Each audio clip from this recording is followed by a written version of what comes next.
like that I slept in when I played for the Browns too during training camp. And you're watching firsthand, or you're watching the news, and you're seeing the owner sit there and go, no, well, as of Friday night, they weren't even thinking about me. And then they had a meeting, and the right people were in there, and they wound up drafting me. I'm sitting here going, man, am I really at the right place here? Doggy, look on the screen. I am. There's two men sandwiched into. We're black men. We don't like what happened to Shedeur Sanders. We saw Eli Manning and his family insist, don't draft me, we don't want to come there. It didn't affect his draft stock. We've seen plenty of situations with individuals that are bloviated a little bit. It didn't affect their draft stock. Imagine being Shedeur Sanders. You've spent your whole life proving people wrong. You've put up the numbers, carried the weight of your last name, and answered every critic who tried to box you in. Then, draft night comes. The biggest night of your young career. The moment everything you worked for is supposed to be rewarded. And instead of celebration, instead of being welcomed with open arms, you flip on the TV and see this. The owner of the Cleveland Browns basically telling the world he never wanted you. Not in private, not behind closed doors, but on camera, in front of the entire NFL universe. Jimmy Haslam, a billionaire owner, sitting there saying, if you told him Friday night that Shedeur Sanders would be wearing brown and orange by Saturday, he'd have said, that ain't happening. Let that sink in. That wasn't some scout whispering behind the scenes. That wasn't a vague report from an anonymous source. That was the man who signs the checks, the man who runs the building, the man who controls the direction of your career, flat out admitting you weren't his guy. That's not just disrespect. That's humiliation. On your very first day. And the craziest part? Shedeur isn't just some throwaway draft pick. He's not a practice squad project nobody's heard of. He's one of the most high-profile quarterbacks to ever walk into this league. He's Deion Sanders' son, which means this story was never just about football. It was about politics. It was about image. And it was about a system that still doesn't know what to do with unapologetically black, bold, confident men who refuse to play small. Because let's be real, Shedeur wasn't judged fairly. He wasn't judged only on his tape, his reads, his accuracy, his poise in the pocket. He was judged on his lineage, on who his father is, on the fact that the NFL still doesn't know how to handle Deion Sanders, a Hall of Famer, a cultural icon, a man who turned Colorado football into a national story overnight, and a father who dared to speak truth to power. That's the shadow Shedeur walked into. And instead of embracing him, the Browns did what the league has done far too many times before. They found a way to humble him. Now here's where it gets uglier. You'd think the owner of a team would keep his doubts in the background, right? That's what most front offices do. If you didn't want the guy, fine. Say nothing. Let the coaches coach. Let the quarterback compete. And keep the politics out of the headlines. But Haslam didn't do that. He went public. He wanted everyone to know this wasn't his decision. He wanted to wash his hands clean before Shedeur even stepped on the practice field. That's not just bad leadership. That's sabotage. Because what does that message send to the locker room? To the coaching staff? To the fans? If the owner's already disowning the pick, why should anyone else buy in?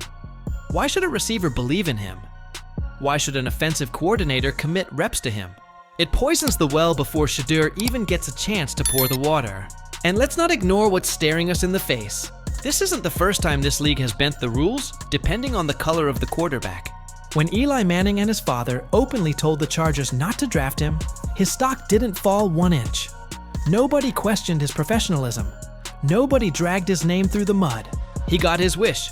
He got traded to the Giants, and he walked in the door like a franchise savior before he threw a single pass. Now compare that to Shedeur. He comes in with better stats than half the class.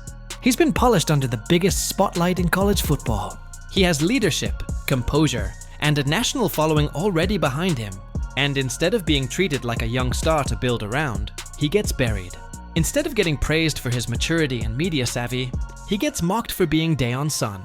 Instead of being welcomed, he gets dismissed by the very man who's supposed to have his back.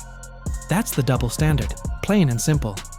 One quarterback gets leverage, the other gets buried alive. One quarterback is allowed to write his own path, the other gets his script torn up before he can even pick up a pen. The media saw it too. Stephen A. Smith didn't hold back. Neither did Louis Riddick.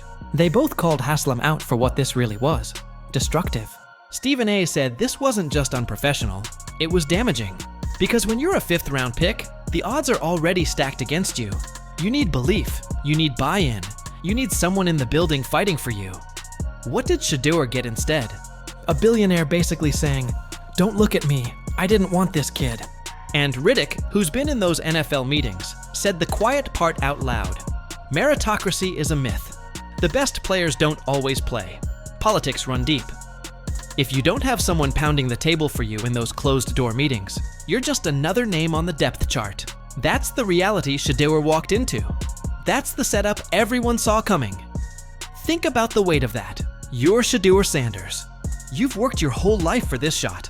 You've put up the numbers, you've silenced doubters, you've carried the spotlight with grace, and your very first NFL headline isn't about your talent, your potential, or your future. It's about your owner going on live TV to disown you. That's not just unfair, that's a message to Shedeur, a message to Deion, and a message to anyone paying attention. Because here's the part no one wants to say out loud.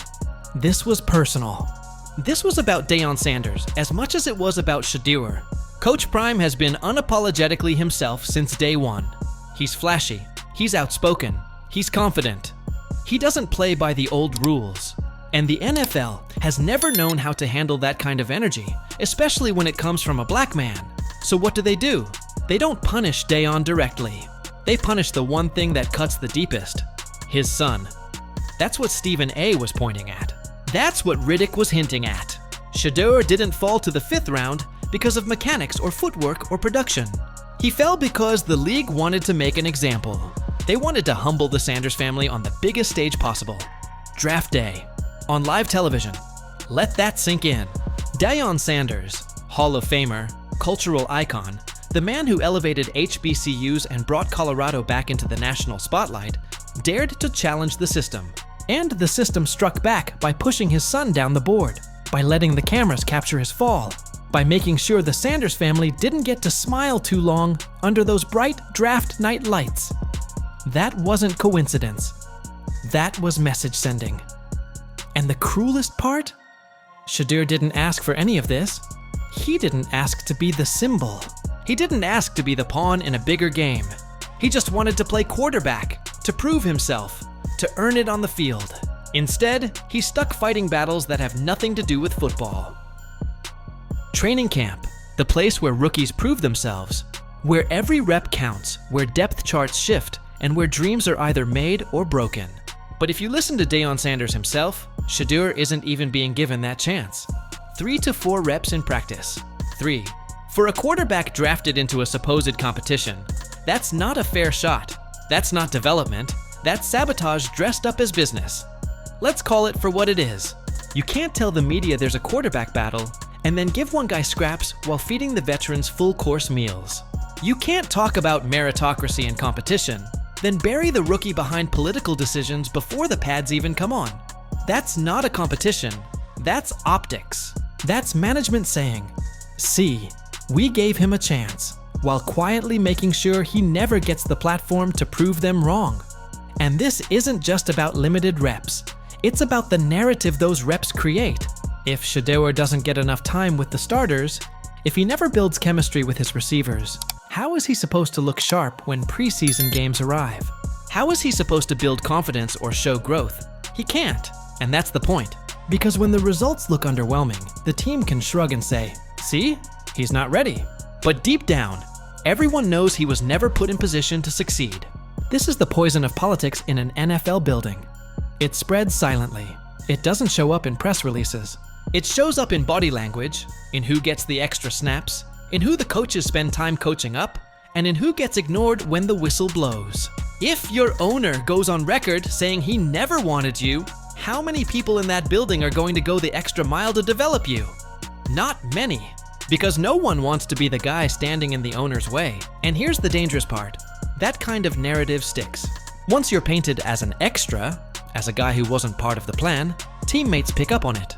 Coaches pick up on it. The media picks up on it. Suddenly, Shedeur isn't the rookie quarterback with potential. He's Deion's son who the owner didn't want.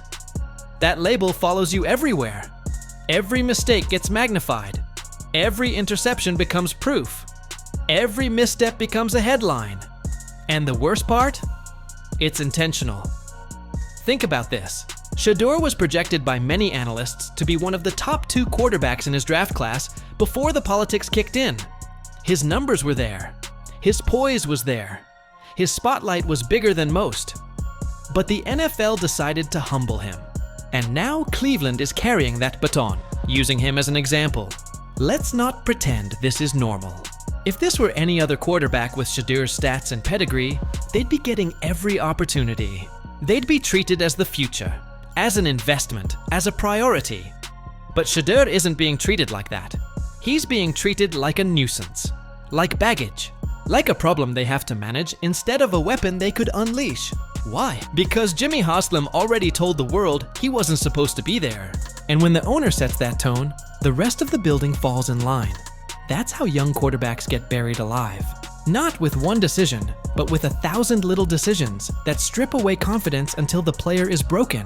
And that's what makes this situation so dangerous. Because this league has done it before. They smile at black talent when it fits the script, when it entertains, when it stays humble.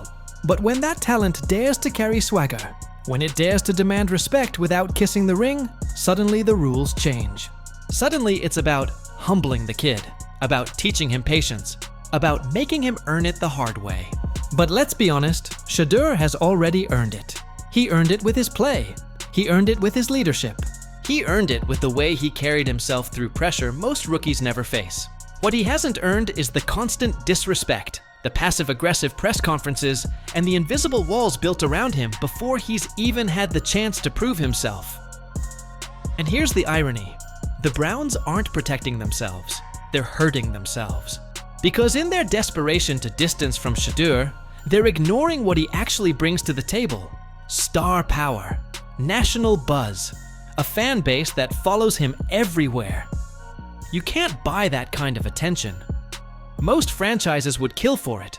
But Cleveland? They're running from it. Because they don't want Deion's shadow in their building. That's pride over progress. That's politics over performance. And in the NFL, that's how you lose. So the question becomes, if Cleveland doesn't want Shedeur, why keep him a tool? Why string him along? Why pretend? If he's not part of the plan, then trade him to a team that will actually believe in him. Imagine Shedeur in Atlanta, carrying the Sanders legacy in the same city where his father made his name. Imagine him in Denver, with a fan base desperate for a young leader. Imagine him in Vegas, where star power isn't just wanted, it's celebrated. There are franchises starving for exactly what Shedeur brings. Leadership, swagger, confidence, and yes, talent. But as long as Cleveland holds on to him without supporting him, they're not just wasting his career. They're robbing the league of what could be one of its brightest young stars. This isn't just about Shedeur Sanders. This is about a system. A system that spent decades telling black quarterbacks they couldn't lead, they couldn't think, they couldn't be the face of the franchise. And even when those walls started to break, even when the Cam Newtons and Lamar Jacksons and Patrick Mahomes of the world proved the narrative wrong, the system still found new ways to keep control. Sometimes it's obvious. Sometimes it's subtle. But the result is the same. Politics crushes potential. And that's exactly what's happening here. Because Shedeur Sanders isn't being measured on talent. He's being measured on comfort. Does he make the front office comfortable? Does his last name make the league comfortable? Does his swagger make the media comfortable? The answer to all those questions is no. And so instead of embracing him, they're shrinking him. Instead of putting a spotlight on his future, they're putting a ceiling over his head. And yet, here's the twist the league isn't ready for. Shedeur isn't going to fold. He's not going to play the humble, silent role they're trying to box him into. He's not built that way. He's his father's son. And that's exactly why this story isn't going to die quietly. Because every rep they deny him, every opportunity they strip away, every headline they bury him under, only fuels the fire. You can see it in his eyes. You can hear it in Deion's voice when he talks about him. This isn't a kid who's going to fade away because the system told him no. This is a quarterback who's going to keep knocking until someone finally opens the door. And when that happens, the league will regret every step it took to hold him back. Because here's the truth.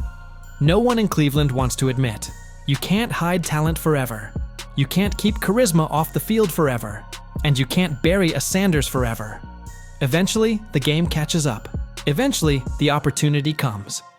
And when it does, Shedeur has everything he needs to flip the script. So what's the move? It's simple.